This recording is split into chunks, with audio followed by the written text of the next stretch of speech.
Ashrenou, les amis, on est en plein suspense. Je vous rappelle qu'on est en train de délivrer votre âme dans ce conte qui s'appelle La princesse disparue.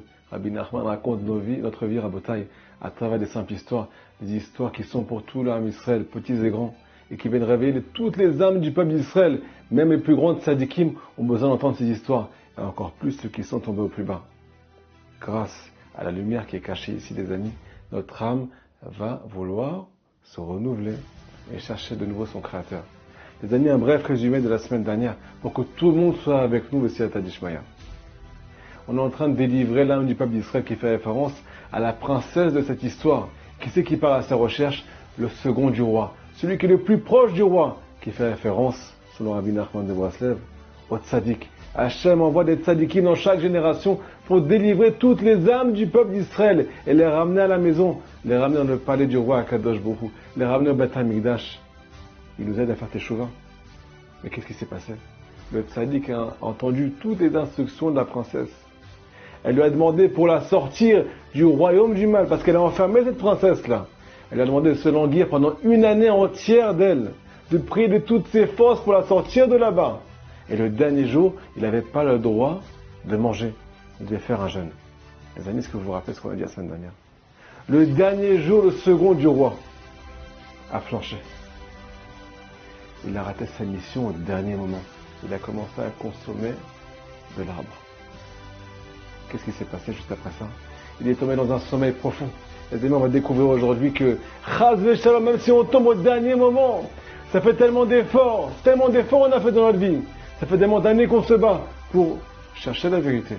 Il se peut que des fois on trébuche. Et on n'a plus l'effort de se battre. Comme on va le voir aujourd'hui, il y a toujours un nouveau chemin que Hachem prévoit pour ceux qui veulent retrouver Papa, pour ceux qui veulent retrouver la vérité, les amis. On ne doit jamais baisser les bras. Mais avant tous les amis, avant qu'on commence l'histoire, qu'on continue l'histoire, ce cours est dédié B'Siyata Dishmaya pour toutes les réussites matérielles et spirituelles. Pour Ruth Nediva, Bat Avraham et Sarah et ses enfants, Chava et Mordechai, et pour la réussite de tout l'âme d'Israël, Amen, Ken Yatson. Les amis, c'est parti. Comment le second du roi a réagi quand il s'est réveillé? Je vous rappelle que ça fait 70 ans qu'il dorme après avoir consommé de la pomme. Il est détruit à l'intérieur. Écoutez les paroles de Rabbi Nachman. Il est retourné dans la forteresse du mal, là où est cachée la princesse. Elle était remplie de souffrance, la princesse. Elle lui a dit, mais pourquoi tu as flanché? Le dernier jour, tu as flanché. Tu aurais pu me sortir de là. Je sais très bien que c'est difficile pour toi de ne pas manger, surtout le dernier jour de l'année. Parce que le dernier jour de l'année, les amis, au dernier moment, là on est prêt à franchir l'étape, là on est prêt à franchir et réussir notre mission. Le Yetzirah se déploie sur nous. C'est l'endroit et c'est le moment où le Yetzirah vient délivrer toutes ses forces sur le peuple d'Israël, juste avant la Géoula. Donc elle lui dit, je sais très bien que c'est trop difficile pour toi de ne pas manger, encore plus le dernier jour de l'année. C'est pour ça que je vais te donner maintenant une nouvelle mission.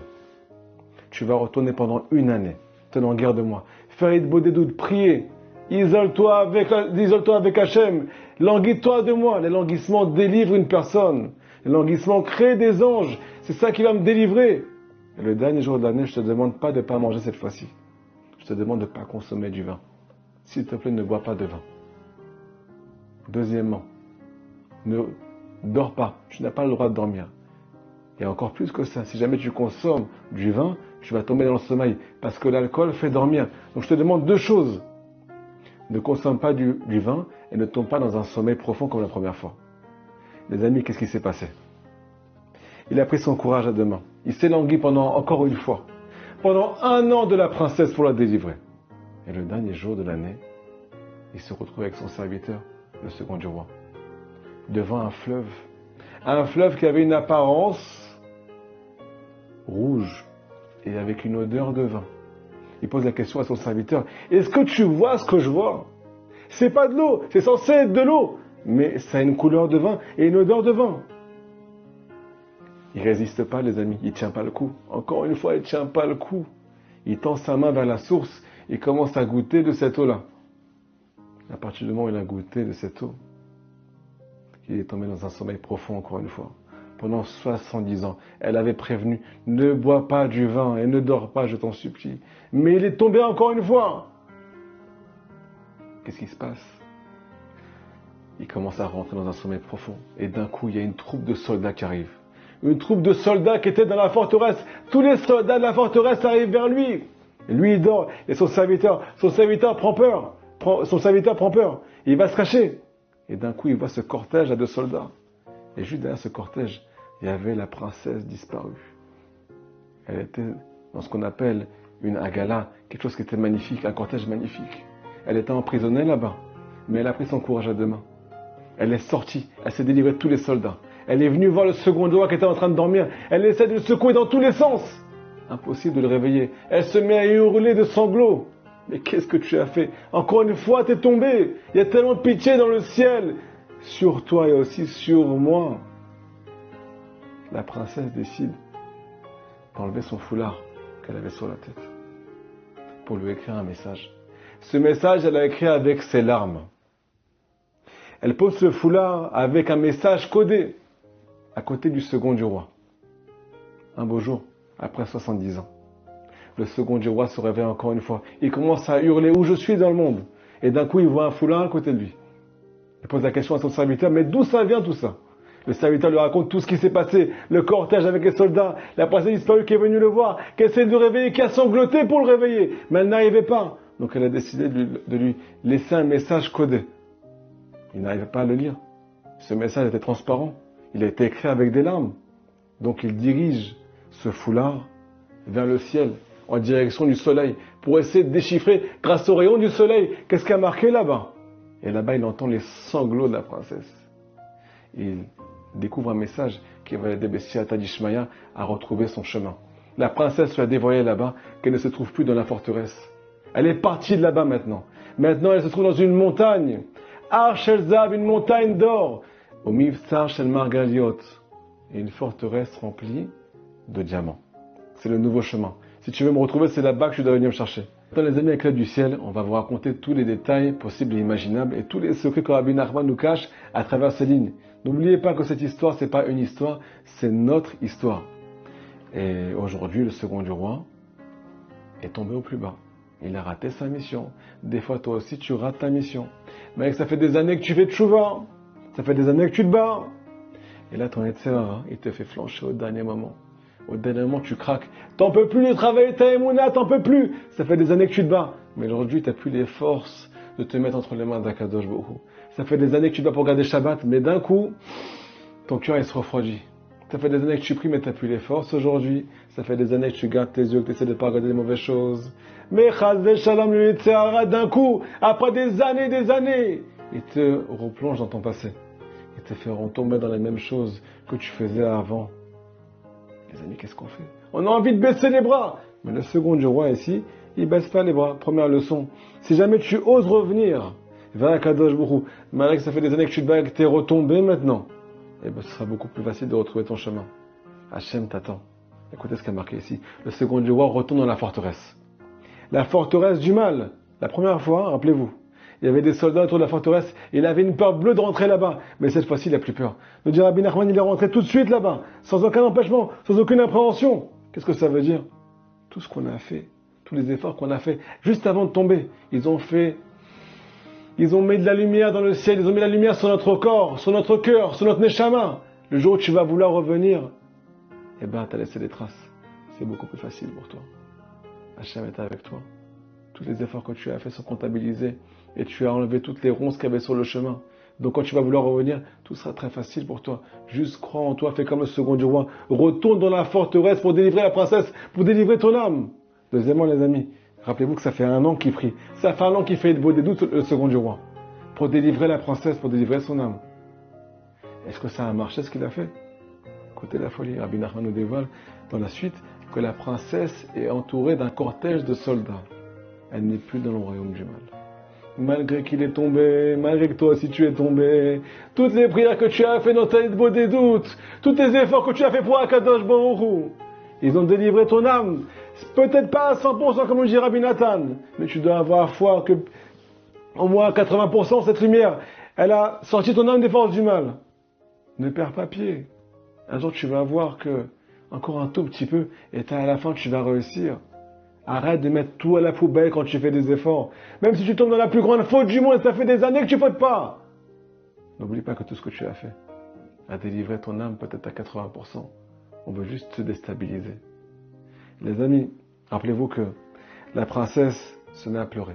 Elle pleure beaucoup sur lui. Rabbi Nachman nous dévoile que la Neshama, quand on tombe, elle n'est pas contre nous. Hachem, il n'est pas contre nous. Hachem pleure sur nous. Il nous attend le plus possible. Il attend que ses enfants ils reviennent quoi qu'il arrive, comme un papa qui attend ses enfants, les amis. Sauf que la première fois, on nous avait demandé de jeûner. Le second du roi, il devait jeûner le dernier jour. Et là, il nous dit, il ne jeûne plus. Qu'est-ce que ça veut dire? Nous dit Rabbi Nachman. Avant, les tzadikim, ils devaient jeûner pour réparer toutes leurs fautes, pour sanctifier leur corps. Mais aujourd'hui, tous les tikkunim, toutes les réparations pour les âmes, pour faire teshuva et pour amener Mashiach, ne passent plus par des jeûnes. Rabbi Nachman, au cas où vous ne le savez pas, il a jeûné de semaine en semaine. Et il jeûnait tellement qu'il y avait du sang qui giclait de ses yeux et qui giclait de sa bouche. Mais le jour où il a découvert la grandeur de la Hitbodedut, la grandeur du fait de passer un moment avec Hachem, la grandeur de s'isoler avec le roi du monde, une fois par jour, une fois par semaine, une fois par mois, chacun à son niveau. Le simple fait que tu es seul avec lui en intimité et que tu vas lui dévoiler tout ce que tu as sur ton cœur et que tu viens réfléchir sur ta vie, Hachem. Hachem, aide-moi à revenir vers toi, Hachem. Hachem, j'arrive pas à me battre. Aide-moi à prendre du recul sur ma vie. Là, tu commences à réfléchir. Tu es en face de la vérité. Personne ne te dérange. Tu n'es pas préoccupé. Là, tu prends les plus belles décisions de ta vie. Tu t'imagines, 10 ans après, à quoi tu vas ressembler. Ça fait froid dans le dos, ça fait chaud au cœur. Hachem, j'arrête cette chose-là. Hachem, la tsniout, je vais prendre sur moi la tsniout. Pourquoi? Parce que personne ne m'aime pour mon intérieur, pour mon aspect intérieur. Tout le monde m'aime pour mon physique. Et c'est pour ça que j'attire des gens qui sont mauvais pour moi. Et que j'arrive pas à me marier peut-être. Chas Shalom. Hachem, j'arrête de faire la semence en vain. Ou bien, je ne peux pas te promettre que je vais arrêter maintenant. Mais je te demande de m'aider parce que je sais que ça me fait mal à la tête. Je sais que ça me détruit mon âme. Je sais que ça détruit mes pensées. Je sais que ça me déstabilise. Et que c'est à cause de ça que je suis dans une prison spirituelle. Parce que ça influence ma pensée. Hachem, je ne peux pas continuer à être un mari qui fait du mal à sa femme, une femme qui fait du mal à son mari ou bien à ses enfants, peu importe. Hachem, quand je suis tout seul avec toi, je prends du recul et je me regarde de loin. Et j'ai honte de moi, je ne peux pas continuer comme ça. Alors aide-moi, Hachem. Nous dira Rabbi Nachman de Bruxelles, celui qui fait la Hitbodedut, va recevoir ce qu'on appelle le Ruach HaKodesh, l'Esprit Saint. Comme ça, c'est marqué dans l'écouté Moran. Hachem a versé sur lui une vague d'Esprit Saint qui va l'aider à prendre sa vie en main. Il ne va plus avoir envie de fauter, ou bien beaucoup moins, ou bien il sera beaucoup moins sensible à la faute, parce qu'il passe du temps avec Hachem. Il a un rendez-vous avec Hachem chaque jour de sa vie. Deuxièmement, les amis, il est demandé de ne pas boire du vin. Ne bois pas de vin, je t'en supplie. Ne mange pas, tu peux manger, pardon. Mais juste le dernier jour de l'année, il y a une nouvelle réparation. Ne bois pas de vin. Pourquoi, les amis, le vin? Le vin, c'est l'alcool. L'alcool ne fait pas de la raison. Il nous fait perdre la boule à bataille. On ne sait plus qui on est, qu'est-ce qu'on dit, qu'est-ce qu'on fait. C'est le monde de l'imagination. Nous dit Rabbi Nachman dans l'écoute Moran. Ce qui fait fauter un juif, c'est sa vision des choses, son imagination. Il vit dans un film. Il croit que Hachem n'est pas avec lui quand il tombe. Il croit que sa vie est détruite. Il n'a pas confiance en lui. Il ne connaît pas les forces de son âme. Alors elle lui dit, si jamais tu veux me retrouver, je t'en supplie, ne bois pas d'alcool. Ne rentre pas dans le monde de l'imagination. Parce que c'est ça qui t'éloigne de moi. La Torah, c'est une Torah de vérité. Elle est censée nous rapprocher d'Akadosh Baruch Hu. On a les tzadikim qui nous dévoilent comment percevoir la Torah. Pour se rapprocher d'Akadosh Baruch Hu. Et pour ne pas être brisé parce qu'elle est marquée dans la Torah. Les amis, si on rentre dans le monde de l'imagination, alors tout ça, entre guillemets, ça n'a plus de valeur à nos yeux. On n'arrive pas à jouer de la lumière de la Torah et de la lumière des tzadikim. C'est pour ça que Dieu ne boit pas de vin. Juste continuer à faire Hitbodedut. Reprends cette année, encore une fois, à n'importe où, guide-moi. Troisièmement, les amis, n'oubliez pas, elle avait tellement de mal, la princesse, qu'elle a enlevé son foulard qu'elle avait sur la tête. Ce foulard-là, ça fait référence selon la Kabbale. Aïe, au niveau le plus haut possible, qui fait référence à la pensée. Tout vient de notre pensée. Comment on perçoit ce monde, alors ça qui va nous faire agir dans ce monde. Comment tu ressens les choses par rapport à ta perception des choses. Pourquoi tu agis de telle façon par rapport à ton sentiment. Qu'est-ce qui a tout déclenché au début? C'est ta vision d'Hachem, ta vision de ton chemin, ta vision de ton histoire et aussi ta vision sur toi-même. Et là, la princesse enlève ce qu'on appelle le foulard qui est autour de la tête qui fait référence à la pensée, aux pensées du tzaddik. Le tzaddik vient nous demander de jeter toute notre perception de la Torah, d'Akadosh Baruch Hu et de la vie et de la remplacer par ce qu'il nous transmet aujourd'hui. Est-ce que vous savez, les amis, comment je fais Hitbo des doutes? Comment on doit faire Hitbo des doutes? Pas avec ce qu'on a dans le ventre, pas avec une perception d'avis, Chaz de Shalom. On peut s'enfoncer encore plus. Et marqué en écouter Moran, on vient parler avec Kadosh Baruch avec les enseignements qu'on a reçus, les enseignements qui font référence au monde de la réparation. Tous ces enseignements à Botaï, ils sont marqués dans l'écouter Moran. Rabbi Nachman avait le choix. Comme ça, il raconte dans Chayim Moran. Ou bien d'écrire un ouvrage qui s'appelle le Shulchan Aruch, ce qu'on a aujourd'hui. Il avait la possibilité, Hachem a donné la possibilité, par sa grandeur, ou bien d'écrire un Shulchan Aruch, ou bien de dévoiler l'écouter Moran dans le monde. Rabbi Nachman a dévoilé que si jamais il avait écrit le Shulchan Aruch, tout le monde aurait pensé comme lui. Il aurait mis tellement de sagesse là-bas, tellement de finesse là-bas, que personne n'aurait pu être contre ce qu'il disait. Il n'y aurait pas eu de marloquette sur la halakha. Mais il a décidé de mettre ça de côté, de laisser ce mérite de côté, pour faire descendre dans ce monde de l'écouter Moran, qui fait référence à la pensée d'Akadosh Baruch Hu, tous les plus grands secrets de la Kabbale, pour qu'on puisse réparer toutes les âmes du peuple d'Israël à Botaï. Tous les secrets de nos âmes sont cachés là-bas à Botaï. Ces secrets-là, ils sont illisibles. On a du mal à comprendre des fois l'écouter Moran. La princesse a marqué ce message codé avec des larmes. Des larmes transparentes sur un foulard. Qu'est-ce qu'il a fait le second du roi? Qu'est-ce que nous aussi on doit faire aujourd'hui quand on n'arrive pas à déchiffrer ce message-là?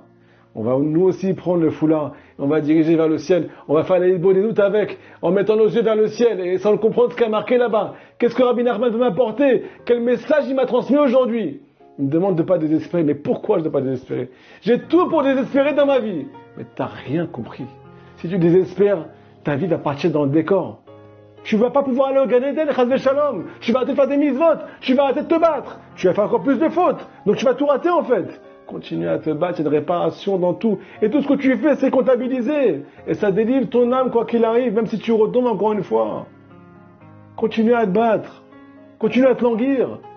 Continue à faire ce qu'on te demande et arrête de te poser des questions. Donc tu mets ça vers le ciel. Là, qu'est-ce qui va se passer? Il y a un message codé là-bas. Il y a marqué que la princesse n'est plus dans le royaume du mal. Elle est sortie de là-bas, Baruch Hashem. Si jamais on veut la retrouver, notre âme maintenant, elle se trouve dans une montagne d'or. Cette montagne d'or à Botaï, c'est les montagnes qu'on a dans notre tête.